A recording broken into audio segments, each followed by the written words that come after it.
Denmark is known for being one of the happiest countries in the world, just not for its immigrants. On top of being one of the most difficult places to move to, it doesn't get any easier post-arrival.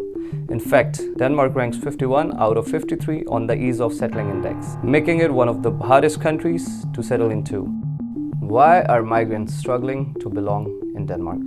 One of the key measures of the index is feeling at home, an area where Denmark ranks particularly low. In the social sciences, especially fields like sociology, anthropology, and psychology, belonging is defined as a subjective feeling of being an integral part of your surroundings. In other words, that you are a participating member in your social and physical environment. Reaching a sense of belonging in a host country is a key influencer on people's mental and physical health. This is especially important for migrants because it is usually associated with having the tools and support systems needed to manage stress and remain resilient during such challenging times. Despite the clear gap in happiness levels between Danes and newcomers living in Denmark, the government responses has been harshening of integration policies. Integration is the process through which immigrants come to feel and become participants in a new country of residence, including schools, workplaces, and communities. Since 1999, Danish integration policies have favored interculturalism over multiculturalism, wherein the promotion of one single collective culture is prioritized over coexistence and diversity. For example, immigrants' ability to reach a sense of belonging in Denmark depends on their ability to adapt to Danish society. This is especially difficult because Denmark scores high in cultural tightness, which measures the degree to which a society has strong social norms, rules, and expectations that are widely enforced and abided by its members, and a low tolerance for deviant behaviors. Beyond making it harder to make friends, this tightness is exemplified in provisions of Danish Integration Act, which implemented integration programs as a condition for receiving social benefits. This includes taking Danish language courses, skills upgrading programs, internships, and mentorships.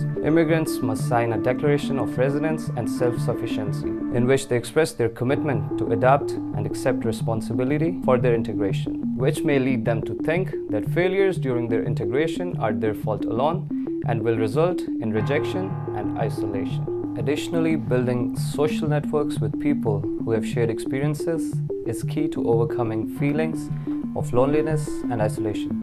Immigrant enclaves have been found to promote social and economic success in host countries by providing people who share ethnic backgrounds to create mutually beneficial and supportive relationships for upward mobility. However, since 2018, the Danish government has been pursuing a policy to dismantle immigrant enclaves, a Denmark without parallel societies, no ghettos in 2030.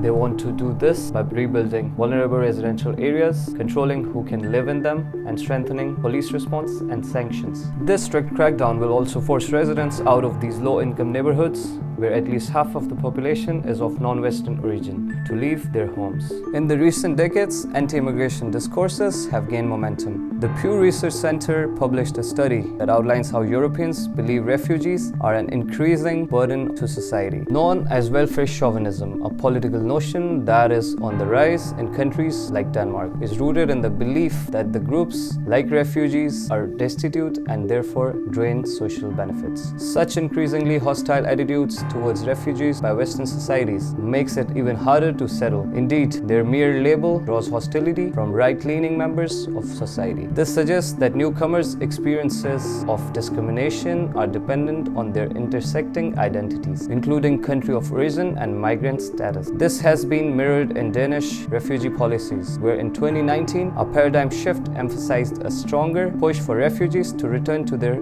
countries of origin. International organizations such as UNHCR and Amnesty International have warned the new policy of temporary stays in Denmark will harm refugees' ability to settle in host societies. This discouraging reality will undoubtedly make refugees question the point of exerting such an effort to feeling at home in the first place. Ultimately, no matter the reason for moving, whether it is within or beyond borders, everyone should have equal access to mobility and the pursuit of a better life. Diversity offers such a rich opportunity for cross-cultural exchange and growth. Restricting these opportunities would be a loss for natives and newcomers alike.